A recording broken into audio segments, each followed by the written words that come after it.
Salve, salve galera, vamos a mais um Rumo à Posse. Nós vamos falar hoje sobre a banca Instituto Avalia. Olha, gente, é curioso isso. Vários alunos me pediram para falar sobre essa banca. E assim, é uma banca que fez dois concursos em 2024, uma banca com provas muito recentes, porém, são só duas provas. Assim, eu não consigo nem identificar de onde são as pessoas, porque uma prova foi no Rio Grande do Sul e outra prova foi na Bahia. Tá? Então, eu fiz uma miscelânea dessas questões para poder mais ou menos passar para vocês o que eu encontrei, tá? O que eles gostam de cobrar. Mas, assim, é difícil de identificar. Interpretação de textos, encontrei.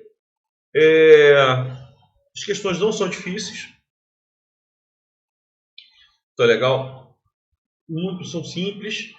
Questões de estilística. Estilística, o que é? São as figuras de linguagem. Eles gostam de cobrar figuras de linguagem. Tipologia e gênero textual, sim, eles gostam de que tipo de texto é, qual gênero textual. Inclusive, eles gostam de perguntar se aquele texto tem linguagem verbal ou não verbal. O que é isso? Qual é a diferença da linguagem verbal e não verbal? Então, verbal com linguagem escrita, com palavras, texto escrito. E não verbal é que não vem com desenhos, vem com algum tipo de símbolos, mas você consegue entender o que a pessoa quer passar, mas não vem com palavras escritas. Muitas questões envolvendo morfossintaxe, muita questão de conjunções, de conectores, muitas questões de conectores, muitas. Também eles gostam de identificação de classe gramatical, de conectores, de classificação de orações, de classificação do ser. Eles gostam de. Tá? Mas, assim, foram poucas as questões, mas, cara, questão envolvendo conectores, muitas. O que encontrei de flexão verbal? Pedido para identificar o tempo de um verbo. Pedido para você observar se existe uma locução verbal ou não. Concordância, encontrei. Pontuação, colocação pronominal. Né? Conectores, como eu falei. Semântica, que se existe uma polissemia, se são palavras antônimas, sinônimas. Enfim, conectores, muitas questões de conectores, muita questão envolvendo conector, gente. Estrutura e formação de palavras, qual o processo de formação de um vocábulo, fonologia, se existe tom, hiato, dígrafo. Enfim, são esses assuntos que eu encontrei. Não encontrei questão de crase. Então não vou estudar crase? Lógico que vai. Crase, regência, entendeu? Por quê? Porque o nosso universo é muito pequeno, pessoal. É muito pequeno. Tá legal? Então vamos lá. Essa questão aqui é muito legal. Pega, Zé, pega que é sua. Isso, aí o Zé vai, pega, bota a bola embaixo do braço e vai embora. Né?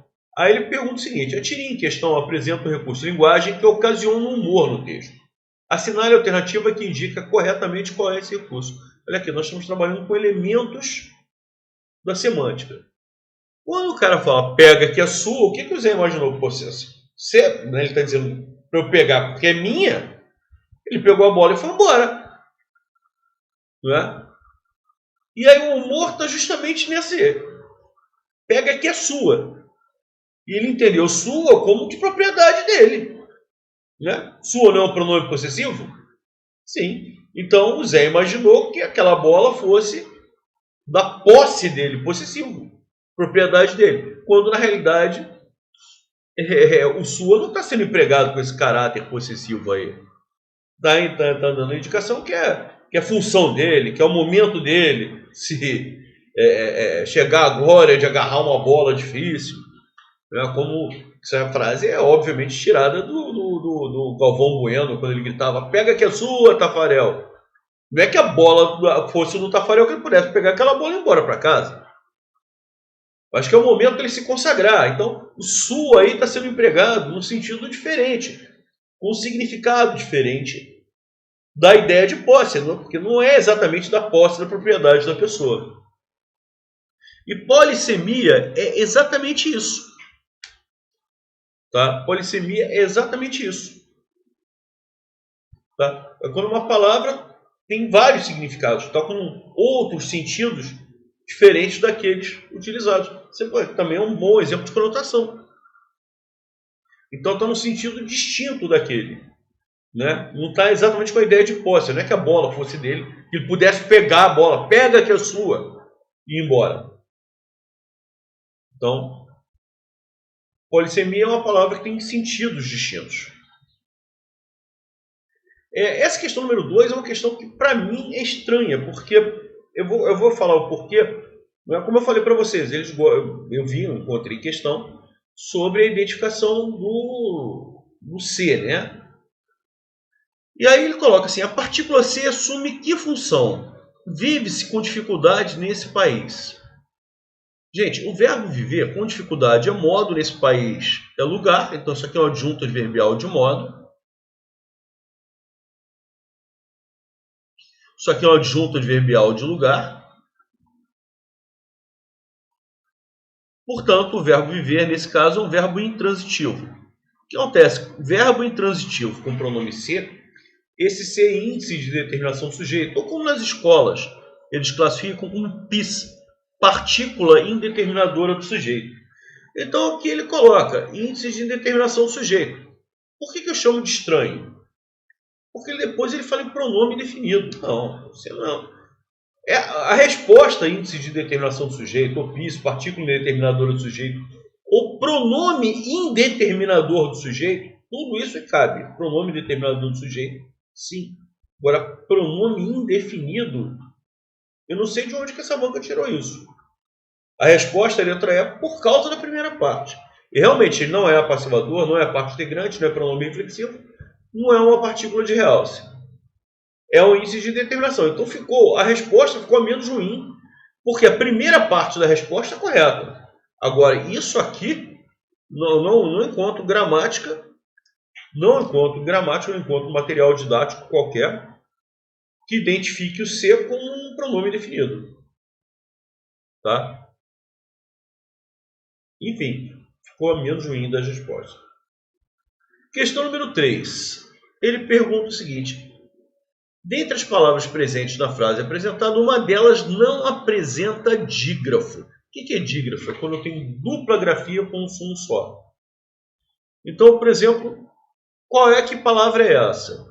Por exemplo, sorriem. Nós temos 7 letras, né? 7 letras. Mas nós temos apenas 6 fonemas. Por quê? Porque o RR representa o som de R. Tanto é que com um R só, se estiver no início da palavra, rato, por exemplo, tá? Não fica arato. Então aqui, esses dois R's, eles são pronunciados de uma vez só. Então RR aqui é um dígrafo. É dupla grafia para um som só. Dígrafo significa exatamente isso. Di significa dois, duplo. Grafos, grafia. Dupla grafia para um som só. Tanto é que, por exemplo, honra. Tá? Você não fala honra, você fala honra. Certo? Então, com um R só, você reproduz a mesma sonoridade desses dois R's. A mesma coisa acontece aqui. Pessoas. Novamente, nós temos 7 letras e 6 fonemas. Esses dois S aqui tem o som de um S só. Tanto é que quando eu falo eu canso, tá? Você com um S só consegue representar esse som. Choram, tá? O CH também representa um dígrafo, tá? Inclusive o som do X, tá? E ainda tem esse Mzinho aqui, que é uma nasalização, tá legal? Só que aqui nós temos um ditongo fonético, é porque representa na realidade como se fosse o som disso aqui, ó. Espinho, NH também é um dígrafo, em outras não. Então, novamente, aqui eu tenho 7 letras e 6 fonemas. Outras, aqui, olha lá, eu tenho um ditongo. O O e o U são pronunciados. Então, eu tenho um ditongo aqui, tenho um encontro consonantal ali, mas dígrafo, dupla grafia com um som só, não. Tanto é que eu tenho 6 letras e 6 fonemas.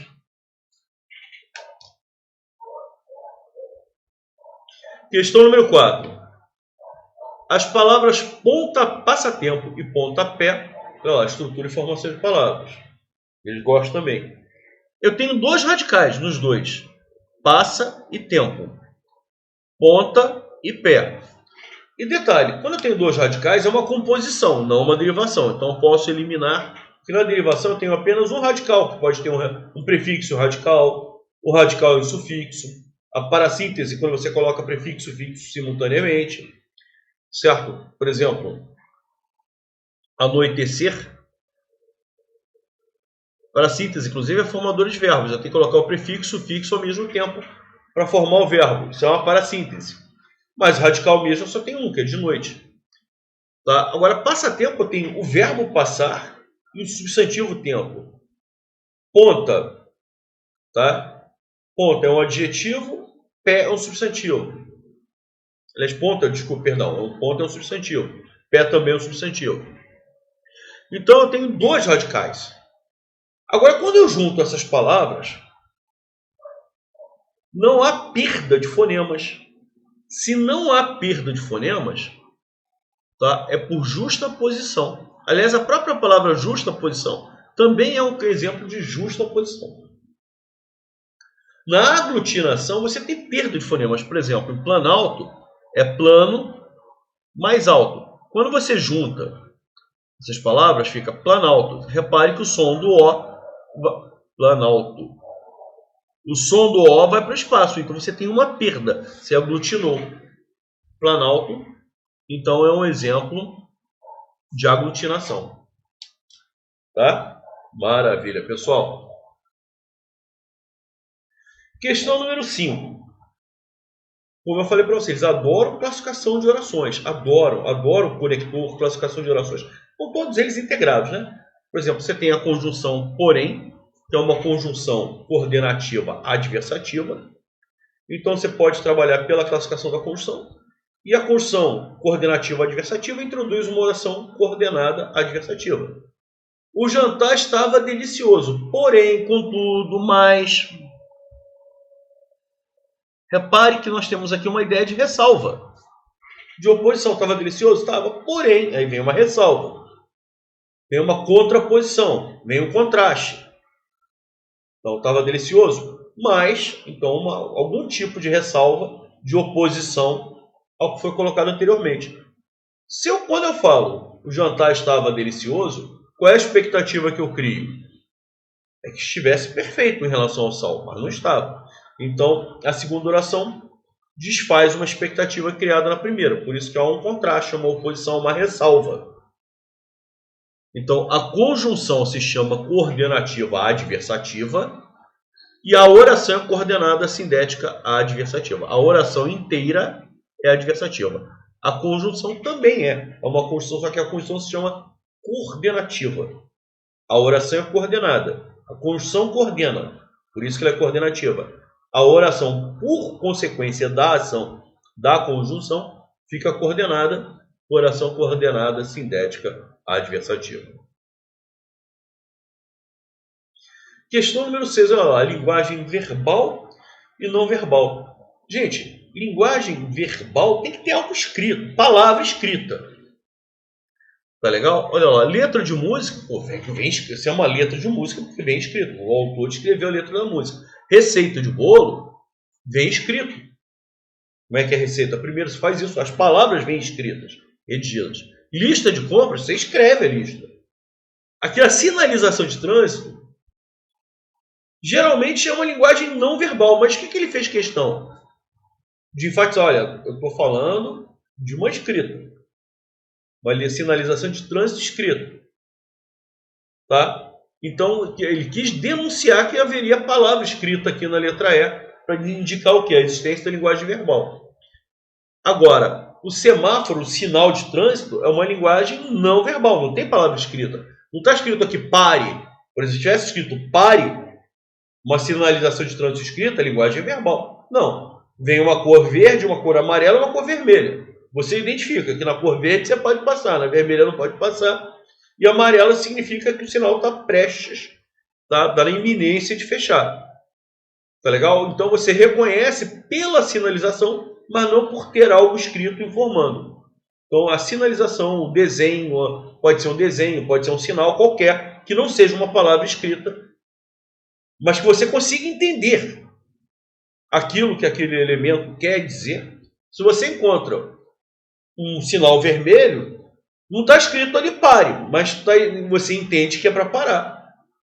Então, é uma forma, é um sinal que você consegue identificar o que se pretende. Tá? É essa a resposta. Tá legal? Outra questão envolvendo conectores. Olha lá, ele diz o seguinte: no quarto parágrafo, no texto apresentado, temos a presença do elemento coesivo além disso. Tá? Eu estudo muito. Além disso, trabalho. Quer dizer, eu estudo e trabalho, faço as duas coisas. A natureza da expressão além disso é justamente expressar uma ideia de adição, de soma, de acréscimo. E é justamente o que acontece aqui. Olha lá. Ainda a análise sobre outros 3 artigos apresentou uma relação entre a frequência de convulsões com mudanças meteorológicas. Além disso, eles ressaltaram a influência. Ou seja, além de apresentar, fez uma coisa, essa análise apresentou uma relação? Apresentou. Além de apresentar, fez uma outra coisa que é ressaltar a influência que os efeitos de clima extremo provocam? Ressaltou. Então fez uma coisa, tá, que é apresentar uma relação, como fez outra. Ou seja, fez as duas coisas. Fez uma coisa apresentar e fez a outra, que é ressaltar a influência. Então fez as duas coisas. Confirmamos aquilo que nós já imaginávamos. A resposta é a letra A. Ideia é um elemento coesivo com valor de adição. Então, emprego de conectores. Outra questão do emprego de conectores, tá? Que é a classificação de oração, como eles gostam muito, vocês viram. Nós temos só 2 provas. Nós já vimos 2 questões de conjunções, uma questão agora, do além disso, do emprego de conector.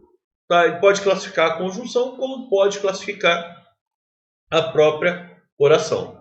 Né? Então, ele está classificando a oração. Sempre que faça uma viagem diferente. Sempre que. Ou seja, sempre que é sinônimo de quando. Quando faço uma viagem diferente. No momento em que faço uma viagem diferente. Assim que, ou seja, no momento que, quando. Claramente são as pessoas que dão ideia de tempo. Nessa hora em que faço, nesse momento, nessa época em que faço uma viagem diferente, eu fico feliz. Então, sempre que é uma conjunção subordinativa temporal, é uma conjunção. Lembrando, a conjunção se chama coordenativa, a conjunção se chama subordinativa. A oração, por consequência da ação da conjunção, fica coordenada ou subordinada. Naquele caso lá, né, do porém, o porém é uma conjunção coordenativa adversativa. A conjunção, olha lá o sufixo. A conjunção se chama coordenativa com esse final ativo. Ativo significa valor agente, aquele que faz, que pratica ação, que age. Então a conjunção coordena. A oração, por consequência, ela fica coordenada. A mesmíssima coisa acontece aqui. A conjunção subordina, por isso que ela se chama subordinativa. Certo? Subordinativa. Conjunção subordinativa temporal. A oração, por consequência da ação desta conjunção, se chama subordinada adverbial temporal. Beleza? Maravilha. A questão 9 é uma questão de colocação pronominal. E ele pede a opção que apresenta erro. Vamos lá. Ontem é um advérbio. Advérbio atrai o pronome oblíquo. Por isso que o pronome oblíquo aparece antes do verbo. Isso é o que se chama de próclise. Próclise é quando o pronome oblíquo vem antes do verbo. Perfeito. O advérbio atrai obrigatoriamente. Vamos lá. Letra B. Entregar-lhe-ei meus livros autografados. Gente, o verbo é entregarei. Entregarei está no futuro do presente do indicativo. Futuro do indicativo. Eu chamo a atenção de vocês. Futuro do presente indicativo e futuro do pretérito não admitem ênclise. O que é ênclise? É o pronome oblíquo depois do verbo. Ou seja, se eu colocasse entregarei-lhe, estaria errado. Estaria errado. Porque verbos no futuro do presente, no futuro do pretérito, e mesmo no particípio, verbos também no particípio não admitem ênclise. Tá legal? Então você nunca vai poder ver um verbo no futuro do presente, no futuro do pretérito, ou no particípio e hífen pronome oblíquo. Tá? Então, por exemplo, fariam-se. Fariam está no futuro do pretérito. Isso aqui. Fariam-se. Isso aqui é um erro grosseiro. Que é um erro grosseiro. Verbos no futuro do presente, futuro do pretérito e no particípio não admitem ênclise. Bom, voltando. Bom, então, entregarei, hífen, pronome oblíquo, estaria errado. Porque não aceita ênclise, porque o verbo está no futuro do indicativo. Beleza? Por outro lado, se colocasse o pronome oblíquo antes, também estaria errado. Por quê? Porque eu não posso iniciar a oração com o pronome oblíquo. Aí não tem jeito, eu vou ter que trabalhar com a mesóclise. Mesóclise é o pronome oblíquo no meio. Não posso usar antes. Se eu usasse antes, lhe entregarei, eu estaria iniciando a oração com o pronome oblíquo. Não posso usar depois. Certo? Porque o verbo do futuro do presente não admite ênclise. Não posso usar antes, não posso usar depois. Vou ter que usar onde? No meio. Então, na divisão do verbo, entregarei, você vai até a letra R. Coloca o pronome oblíquo, por favor, nunca se esqueçam do restante do verbo. Foi exatamente o que ele fez, a letra B também está correta. O meu maior sonho era casar-me. Meu maior sonho era esse. Se eu colocasse o me antes do verbo, eu estaria iniciando a oração com o pronome oblíquo. Além disso, casar está no infinitivo. Verbos no infinitivo admitem ênclise, ou seja, o pronome oblíquo depois, em qualquer hipótese, mesmo havendo um termo que atraia o pronome oblíquo. No caso, nem há. Alguns deram-lhe, pronome indefinido. Pronome indefinido atrai obrigatoriamente o pronome oblíquo. Alguns lhe deram. O erro está aqui. Devo lhe explicar o que aconteceu? Gente, isso aqui é uma situação até interessante. Porque quando eu tenho uma locução verbal e o último verbo estando no infinitivo, que as gramáticas tradicionais exigem que o pronome oblíquo venha antes da locução verbal, a locução é devo explicar, ou depois. Se você colocar antes, aqui vai gerar um problema que iniciar a oração com o pronome oblíquo não aceita. O que as gramáticas tradicionais, então, nesse caso, admitiriam seria devo explicar-lhe o que aconteceu. Só que nós, brasileiros, não gostamos de usar o pronome oblíquo no meio, no final da locução ou antes da locução. O que nós, brasileiros, quando nós temos uma locução devo explicar, nós gostamos de usar no meio. E o Celso Cunha tem uma gramática que é belíssima, que ele fez junto com o Lidley Sintra, que é um gramático português, e ele fala assim, vem cá, por que os portugueses têm que impor a colocação pronominal deles? Por que nós não podemos colocar a nossa colocação? Então ele passa a aceitar o emprego do pronome oblíquo no meio da locução verbal. Então a banca aqui claramente está seguindo esse conceito, que é o emprego do pronome oblíquo no meio, no interior da locução verbal. Tá legal? Na minha opinião, está certo também, porque é a forma como nós usamos, enfim, não há nada que desmereça essa construção. Questão número 10, gente, é uma questão que ele pede para identificar locução verbal. Foi o que eu falei, olha, verbo, eles gostam de identificação de locução, identificação do tempo verbal. Então, locução é quando dois verbos funcionam, dois ou mais verbos funcionam como se fosse apenas um. Então, queremos saber. Aqui nós temos aqui dois verbos, queremos saber. E eles funcionam como se fosse apenas um. Inclusive aqui, nós temos uma única oração. Isso aqui é uma locução verbal. Nós temos um sujeito único para os dois, que é nós. Nós queremos saber. Mesma coisa, está havendo aqui, está havendo. Eu tenho o verbo estar e tenho o verbo haver. É uma locução verbal. São dois verbos funcionando como se fossem um. Vamos por, eu tenho o verbo ir funcionando como verbo. Aliás, numa locução verbal, o último verbo é sempre o verbo principal. Tá? Às vezes nós temos uma locução verbal com 3 verbos. Isso está sendo feito. Olha lá, nós temos aqui 3 verbos funcionando como se fosse apenas um. Eu tenho o verbo estar, eu tenho o verbo ser, eu tenho o verbo fazer. Aqui, tá? Aqui nós temos 2 verbos auxiliares, o estar e o ser. O feito, que é o verbo fazer, é o verbo principal. O verbo principal é sempre o último. Tá? Se eu tenho na locução 2 verbos, o auxiliar, o primeiro verbo é o verbo auxiliar. Se eu tenho 3 verbos, os 2 aqui são auxiliares.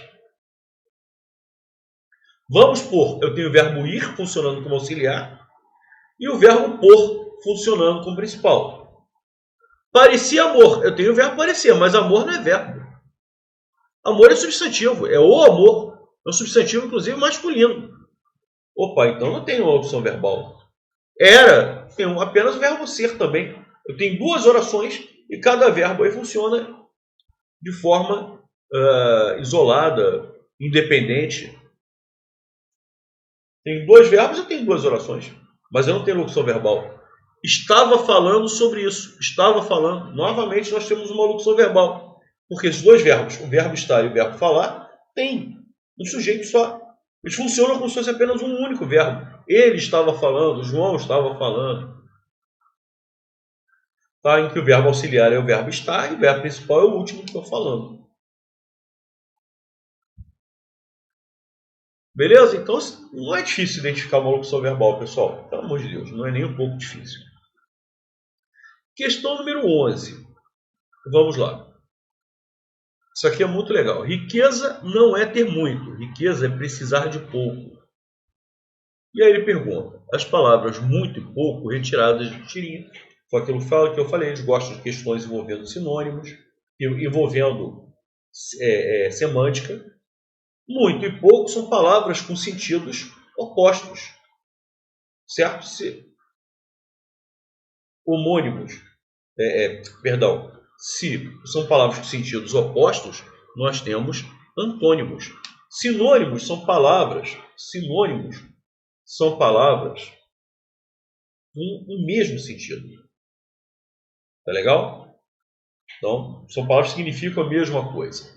Homônimos são palavras que têm o mesmo som. Seção e seção. Homógrafos. Seção com S depois cedilha, seção com S depois 2 S. Homógrafos são palavras que têm a mesma escrita. Manga de camisa e manga fruta. Impróprias, palavras impróprias significa que uma palavra que é imprópria, inadequada para um contexto. Né? Essa questão aqui é muito legal, gente. Inclusive, requer aqui conhecimento de como funcionam os quadrinhos. Né? Então, aí você tem, mais uma. Né? Aí o Garfield começa a pensar, mais uma. Bem, o John achou todas as armadilhas para rato. Então, o John está lá gritando, Enfim.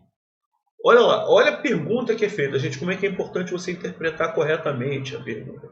Nos balões que indicam a fala de alguém.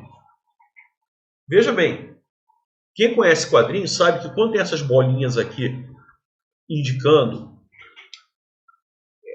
indica um pensamento. Então, aqui a bolinha significa que ele não falou, que ele apenas pensou. E quando você tem esses risquinhos aqui, aí sim, essas aqui são as falas. Então, fala mesmo é isso são as falas. Mais uma, bem, o John achou todas as armadilhas, não são falas, são pensamentos. Tá legal? Então, veja bem, olha que questão interessante, questão bonita, bem bolada, de identificação de classe gramatical. Certo? E mais do que isso, você tem que ter um conhecimento de quadrinhos. Você tem que saber que quando tem as bolinhas, é apenas o que o personagem está pensando. Certo? Então, vem cá. Aquilo que foi realmente dito, nas palavras efetivamente ditas e não pensadas, porque ela fala de alguém, em que houve a fala, foi a única palavra que foi dita, que foi falada. Tá? Que saiu do pensamento, foi falado. Foi só ai, ai, ai. Ai, ai, ai. O resto não foi falado. O resto está no pensamento. O que é ai, ai, ai? Ai, ai, ai são interjeições. Por isso que a resposta é a letra B. Cara, que questão legal, que questão bonita de classe gramatical. Vocês viram que eles gostam muito de trabalhar com quadrinhos, né? Várias questões que nós trabalhamos, gente, a gente só trabalhou 2 provas, que é o que eles têm aí disponíveis. E pelo menos 3 questões envolveram quadrinhos. Beleza? Eu acho que eu consegui passar bem os temas que eles mais gostam. Mas, por exemplo, foi aquilo que eu falei. Eu não deixaria de estudar crase, regência. Entendeu? Não deixaria mesmo. Tá? Os assuntos que eles mais cobram são esses aqui que eu não é nem que eles são os assuntos que mais cobram, são assuntos que foram cobrados nessas provas. Eu coloquei os assuntos que foram cobrados. Não posso dizer que são os assuntos que eles mais cobram, tendo um universo de apenas 2 provas. Beleza, pessoal? Maravilha! Grande abraço para todos e até a próxima.